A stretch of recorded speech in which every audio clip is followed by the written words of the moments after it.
Hello, beautiful souls, and welcome back to Spiritual Midwife, where we deep dive into personal transformation and empowerment and spiritual growth. Now, if you've been following along, you will know we've just unwrapped our exploration of the 4 agreements by Don Miguel Ruiz. We've spent time uncovering how these 4 agreements, being impeccable with your word, not taking things personally, not making assumptions, and always doing your best, lay a foundation for freeing ourselves from self-limiting beliefs. By applying these agreements, we move closer to our true essence, closer to our soul's purpose. But today we're shifting gears. We are building on what we've already covered. Over the next few weeks, we'll be diving into another transformative work, The Power of Now by Eckhart Tolle. This book has a profound message, one that when we embrace can truly revolutionize the way we live our day-to-day lives.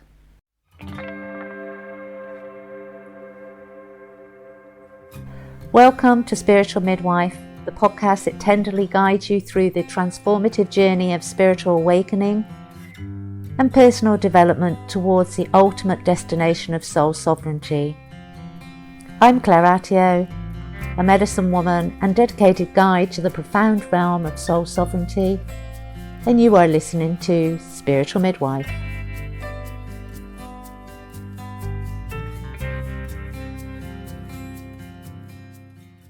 Today's focus is the very first principle of the power of now, the idea of living in the present.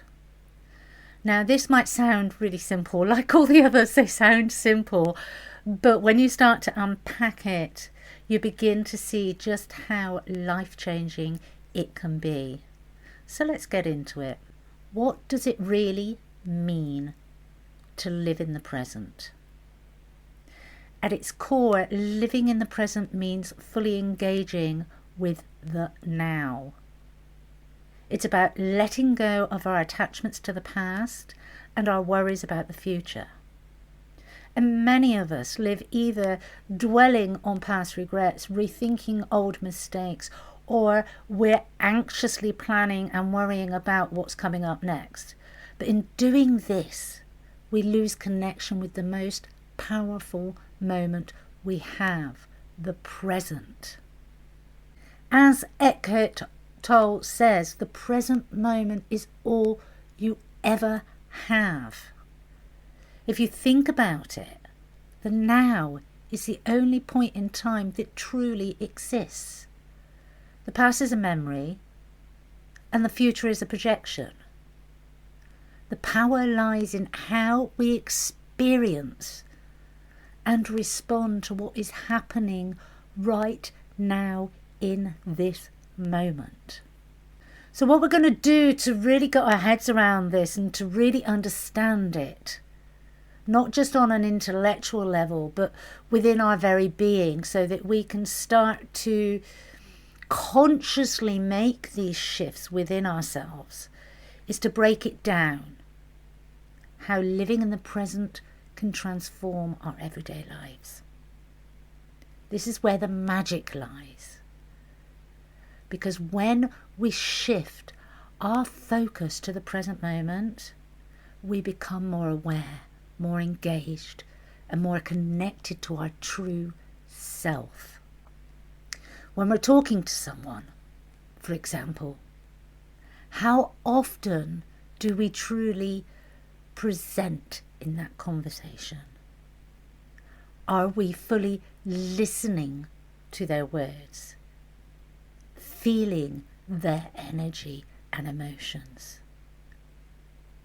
What most often happens is we are mentally preparing our response, thinking about what we're going to say next.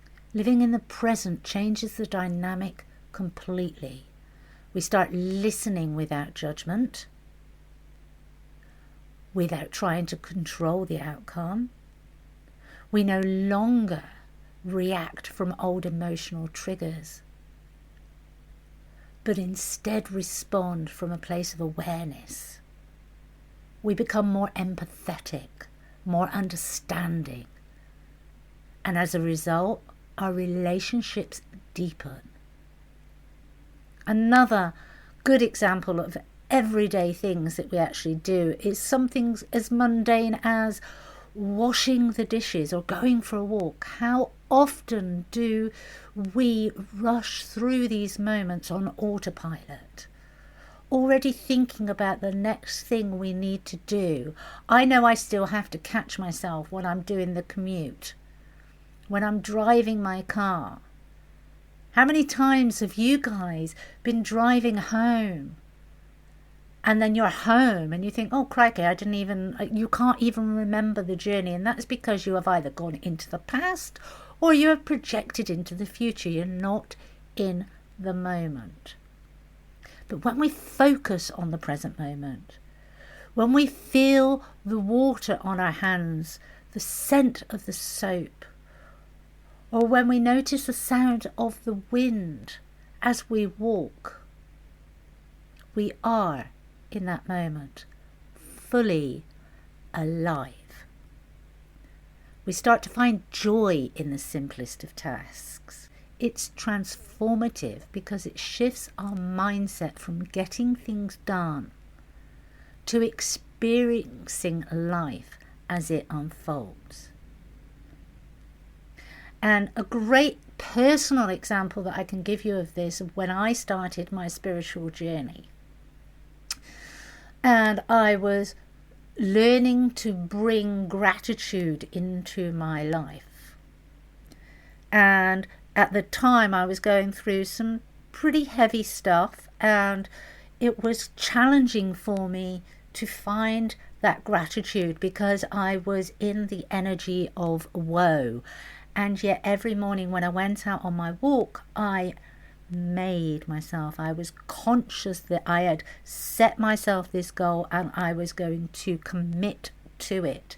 And so I would, whilst walking, give my gratitude. And I'm going to be honest, for the first month at least, that thing of gratitude was the same thing day in, day out. It was the only thing. It was my saviour stick, if you like. It was the one thing that I could grab hold of, that I could genuinely feel gratitude for. And so I didn't try and force other things. I knew I felt genuine gratitude for that. And that's a key factor when we're doing this work, is make sure it's something genuine to you. You can feel it. It's not just an academic exercise, a tick box. You can feel it. That's when you get the shifts.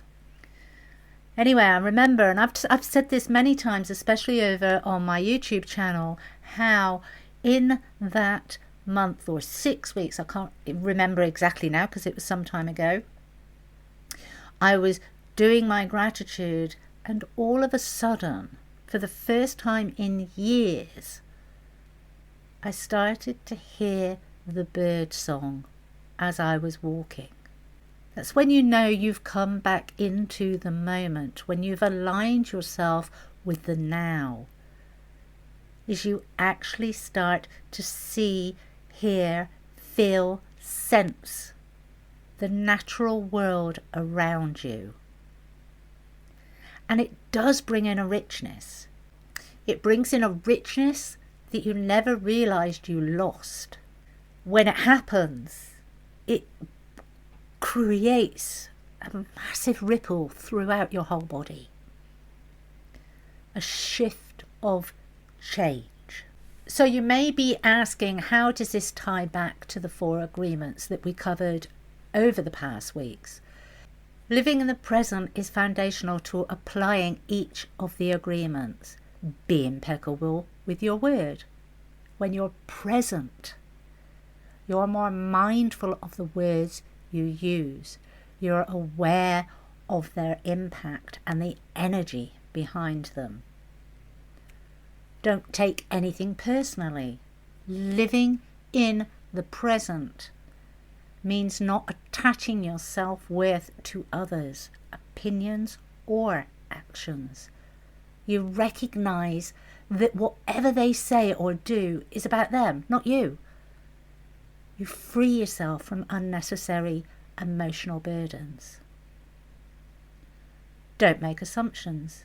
When you're truly present, you don't jump to conclusions. You ask questions, you seek clarity, and you communicate openly.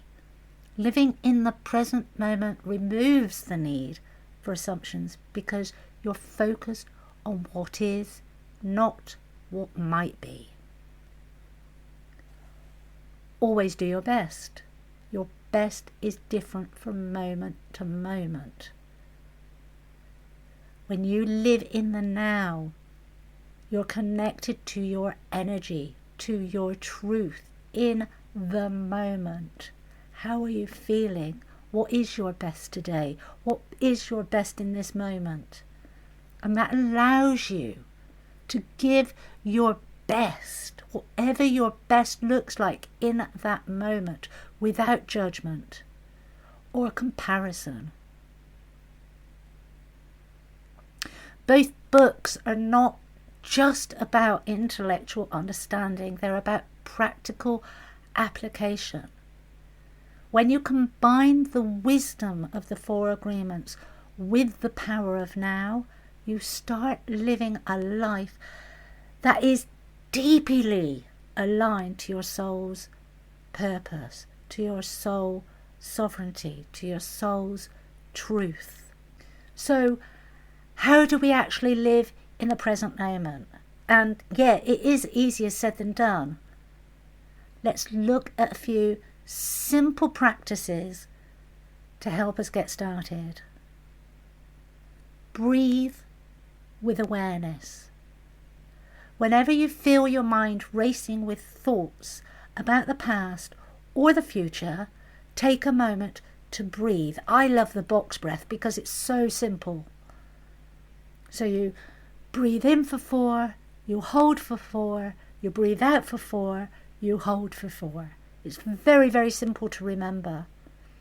You may choose a different form of breathing that works for you. That's fine, that's okay. You do what resonates with you. But the breath is very powerful. Focus on the sensation of the air entering and leaving your body, and that will help you anchor in to the present moment. Observe without judgment. Whether it's your own thoughts or the world around you, practice observing without attaching labels or stories. Just notice. Just notice what's going on around you or where you're taking yourself. Take note of it. Just observe it. When we're able to observe without judgment, we truly are fully in the moment. Connect with your body. Feel your feet on the earth, on the ground. Notice the sensations in your body. Grounding practices bring you back into your physical body, which is always in the present, even if your mind is elsewhere. And gratitude. We've already discussed that, the importance of gratitude. And gratitude, we need to be careful here because it's very easy to fall into the habit of being grateful for what we've done or what we will do. A lot of people use gratitude like a mantra of manifestation, and it's really not beneficial to do that. What we want to be doing is to have gratitude in the moment, have gratitude for this very moment. One of the things that I've started doing in the last couple of years is, as soon as I open my eyes, I give gratitude for getting to experience another day. And it can be as simple as being grateful for the air you're breathing, the chair you're sitting in, the warmth of the sun. Gratitude that is anchored in the present deepens our connections to the now. Living in the present moment is truly the gateway to our souls. It's where we find peace, where we connect to our divine purpose, where transformation happens. As we continue over the next weeks to explore the power of now, we'll see just how much potential we unlock by simply being present. I just want to remind you, the 4 agreements and the power of now are so much more powerful when they're not looked at as separate paths, but they are intertwined. Together, they create a foundation of living a life full of love, laughter, and soul sovereignty. Spiritual Midwife, signing off.